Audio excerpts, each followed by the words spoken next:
Tôi dọn áo này đợi cho ta. Lần TikTok thì mới chạy phải là câu lái khoai là nó thơ thì ôi like trở nó.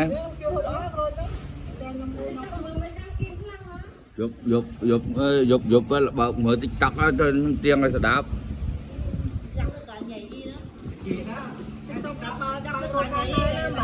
Ê.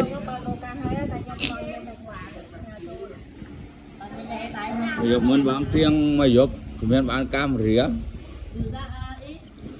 Tài khoản ngân hàng dưỡng ấy.